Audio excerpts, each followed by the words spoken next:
Assalamualaikum warahmatullahi wabarakatuh.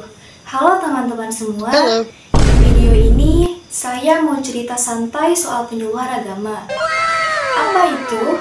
Kenapa penting? Siapa yang jadi penyuluh dan gimana caranya biar pesannya sampai? Pokoknya biar kita semua ngerti kenapa di zaman serba digital kayak sekarang penyuluh agama itu masih penting banget. Jadi kalau ngomongin soal penyuluhan agama, gampangnya gini. Apaan tuh? Penyuluhan agama itu kegiatan ngajak orang buat lebih paham dan lebih dekat sama ajaran Islam. Gak cuma ceramah di mimbar, tetapi juga bimbingan, diskusi, sampai jadi teman sharing masalah keagamaan. Dalilnya jelas banget. Misalnya di Al-Quran surat An-Nahl ayat 125 yang artinya, serulah manusia ke jalan Tuhanmu dengan hikmah dan pelajaran yang baik, dan bantahlah mereka dengan cara yang lebih baik. Nah, dari ayat itu kelihatan banget kalau dakwah atau penyuluhan itu harus pakai hikmah, cara yang baik, dan gak maksa. Makanya, penyuluh harus punya cara-cara yang pas sesuai orang yang diajak.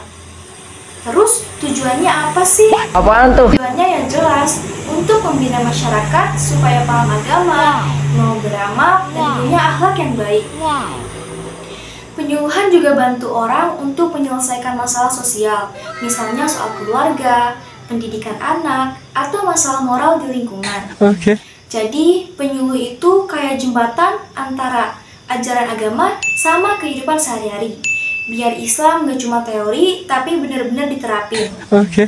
Nah, sambil cerita, aku mau ngetes kalian juga nih, biar gak cuma dengerin doang. Coba jawab ya, menurut kalian, siapa sih yang biasanya jadi penyuluh agama?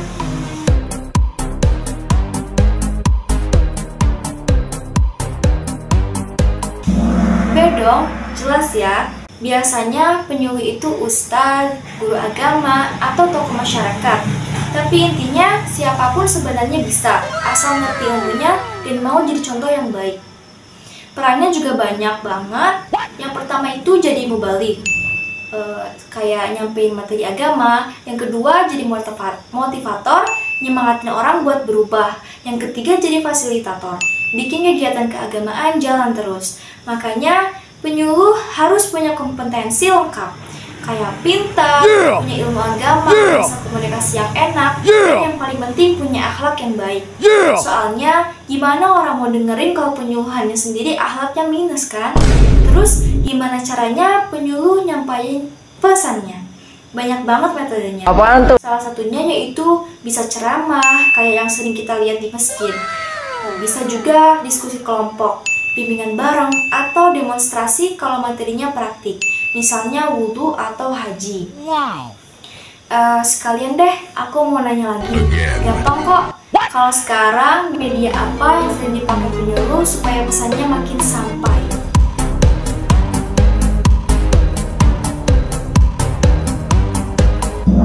Ya, bener banget. Zaman sekarang, penyuluh juga harus kreatif pakai media digital.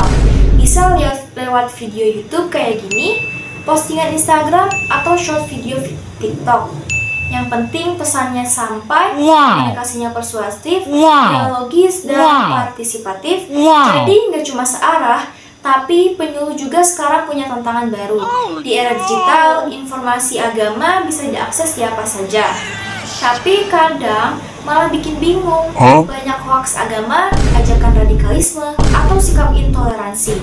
Makanya penyuluh agama zaman sekarang harus paham cara berdakwah di dunia maya. Jangan cuma ceramah di masjid, tapi juga aktif bikin konten positif di internet. Tujuannya biar orang gak gampang kehasut sama info menyesatkan. Jadi teman-teman, intinya penyuluhan agama tuh tetap penting banget. Siapapun kita bisa kok jadi penyuluh kecil di lingkungan sendiri. Minimal mulai dari keluarga. Yang penting caranya bijak, komunikasinya santun, dan niatnya ikhlas. Karena Rasulullah SAW juga pernah bilang, sebaik-baiknya manusia adalah yang paling bermanfaat bagi orang lain. Semoga kita bisa jadi orang yang bermanfaat lewat ilmu, dakwah, atau sekecil apapun peran kita. Terima kasih sudah menonton dan mendengarkan. Semoga bermanfaat. Sekian dari saya. Wassalamualaikum warahmatullahi wabarakatuh.